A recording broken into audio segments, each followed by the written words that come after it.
RRB, l'invité du matin.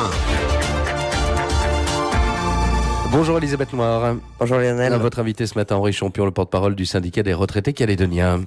Henri Champion, bonjour. Bonjour. Vous êtes également représentant de l'USG-CINC Cogetra des retraités. On y reviendra dans un instant. Mais auparavant, on peut rappeler que pendant 35 ans, vous avez fait votre carrière à la SLN. Vous êtes forcément sensible à ce qui vient de se passer, cet accident mortel dont on parle depuis hier.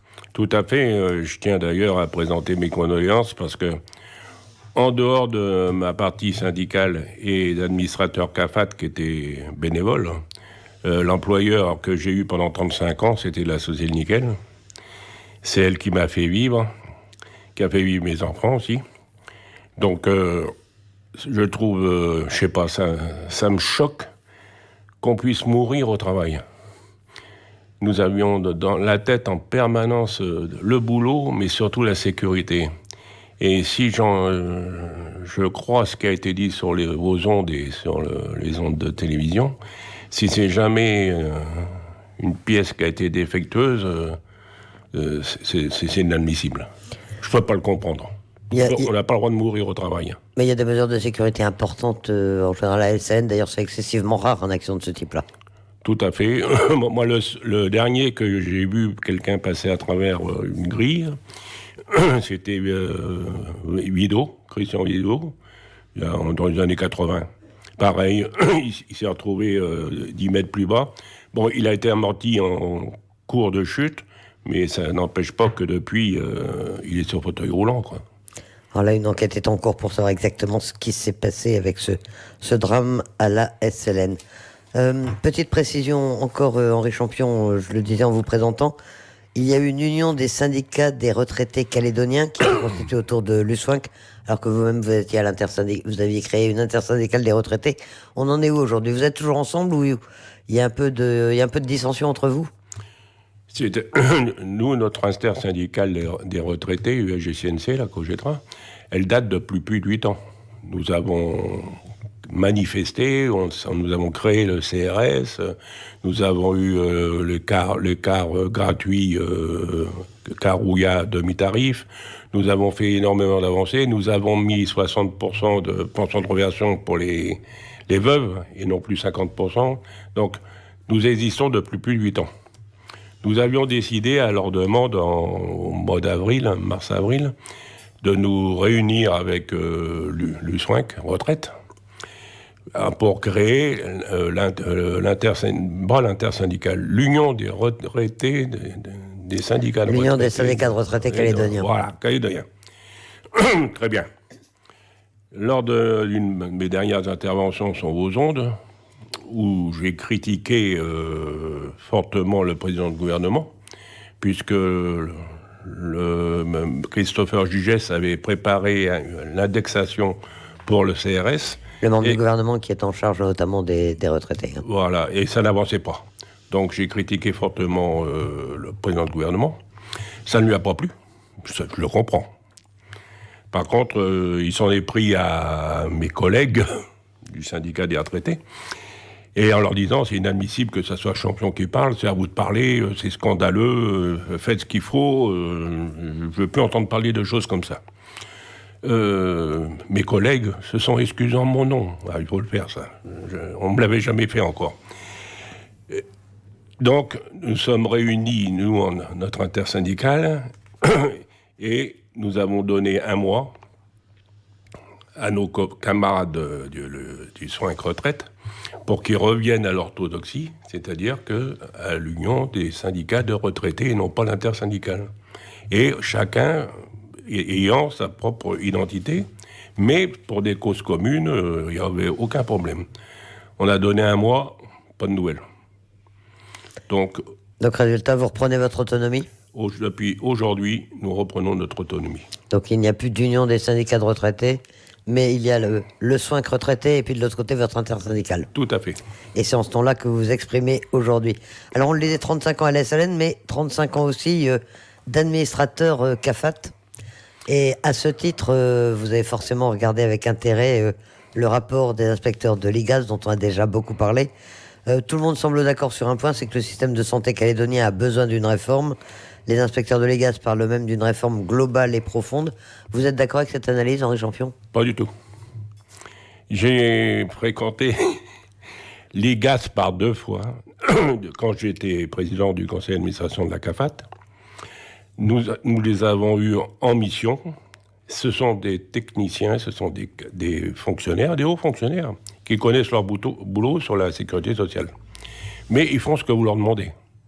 Nous, on leur avait demandé à l'époque qu'est-ce qu'il faut améliorer, qu'est-ce qu'il y a d'améliorable à la CAFAT. Ils nous ont sorti des rapports, très bien, on les a suivis, pas de problème. Là, aujourd'hui, qu'est-ce qui s'est passé ? Le gouvernement a demandé une chose à l'IGAS. Vous foutez tout en l'air, et je veux tout reprendre à mon compte, de pouvoir pomper l'argent que je veux dans la caisse de la CAFAT. Je suis peut-être dur, je suis peut-être brutal, mais c'est la finalité de ce que demandait Germain à l'IGAS. Bon, l'IGAS, eux, ils obéissent, ils sont là pour faire le boulot. Et je trouve le rapport logique par rapport à ce que veut Germain, mais illogique pour gérer la CAFAT.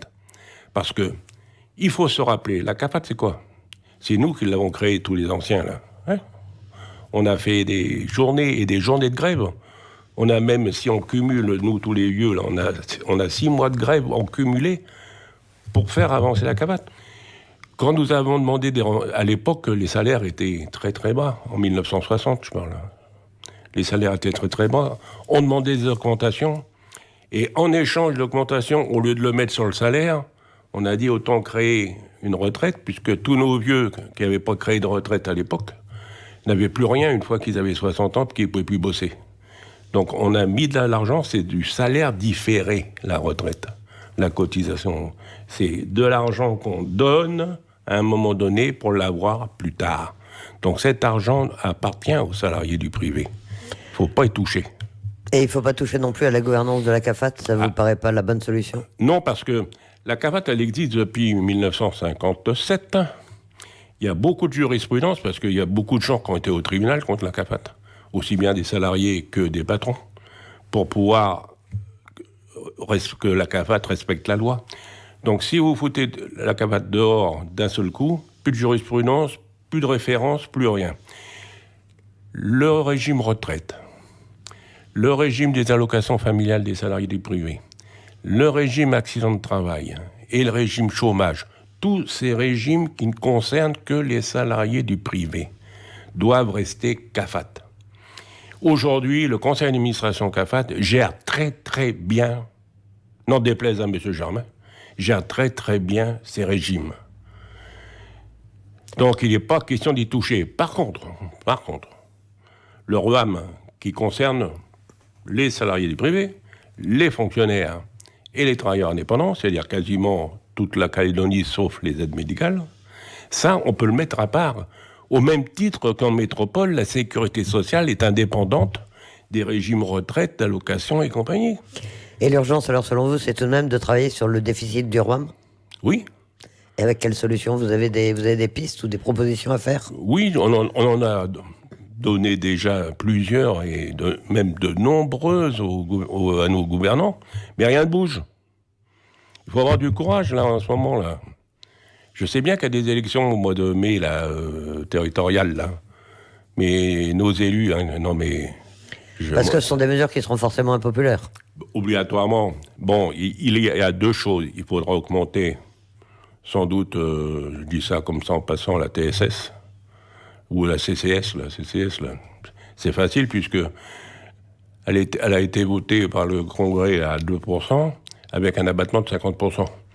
Il suffit que le Congrès décide d'enlever l'abattement, puis bon, il y a ça. Mais c'est surtout, il faut freiner les dépenses de santé.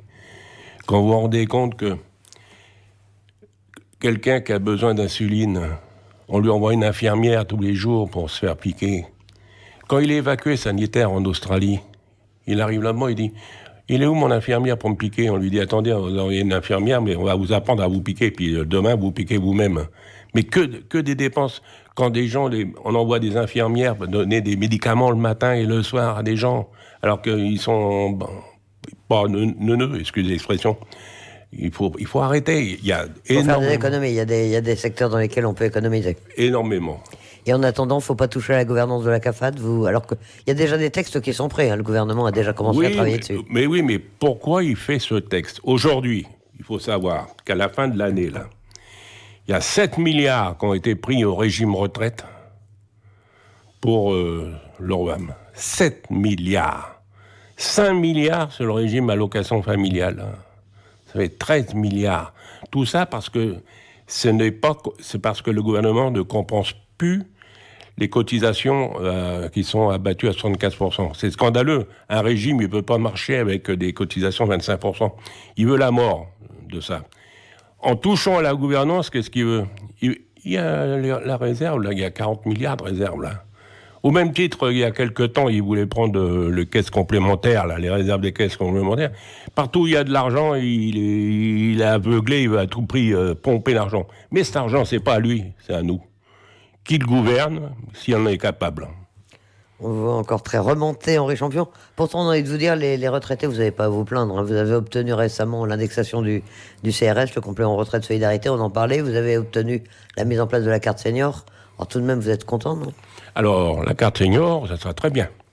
J'espère que dedans, il y aura 10, 15%, 20% sur le carburant. Parce que vous avez vu là, aujourd'hui comment ça... Sur l'eau, sur l'électricité, sur le téléphone. Je sais pas ce qu'elle donne, cette carte. Vous n'avez pas encore le détail des avantages? Non, mais c'est bien la carte senior. Mais alors, quand vous parlez que nous avons eu l'indexation du CRS, ça fait 5 ans qu'on se bat pour ça, puisqu'ils avaient indexé Dunoyer, Philippe Dunoyer, encore un, tiens, bizarre, avait indexé le minimum vieillesse et pas le complément de retraite. Mais moi je sais pas à quoi ils réfléchissent, nos élus, là. Mais il va peut-être falloir sérieusement, rapidement, que les salariés en activité, là, ils descendent dans la rue, hein, rapidement, parce que ça ne pourra pas aller loin comme ça. Ils sont en train de tuer tout ce qui est régime des salariés du privé. Ils sont en train de le tuer. Et alors, après la satisfaction de ces deux revendications, vous en avez d'autres encore? Vous allez redescendre dans la rue? Vous allez redemander un certain nombre de choses au gouvernement? Oui, nous avons toujours des revendications. Je vous dis, on verra avec la carte senior. Mais par contre, la revendication primordiale, c'est la survie des régimes CAFAT, des salariés privés. Ça, c'est l'urgence, parce que quand vous entendez un président du gouvernement dire « il y a des milliards de déficit, on va mourir cette année, le REVAM, il n'a plus d'argent », mais c'est pas le primordial. Le primordial, c'est la gouvernance, parce qu'il faut pouvoir pomper l'argent dedans. Non, mais on va où? Et c'est donc une revendication que vous porterez au nom de l'intersyndicale et non plus au nom de l'Union des syndicats des retraités, si on vous a bien suivi. Hein. Oui, alors, ces revendications sur la gouvernance. Oui, parce que nous avons demandé, et surtout le président de la COGETRA a demandé il y a plus d'un mois à Soins que Retraite de venir le voir justement pour parler de la gouvernance, pour manifester, pour bouger. On les attend encore. Henri Champion, merci d'avoir accepté notre invitation ce matin.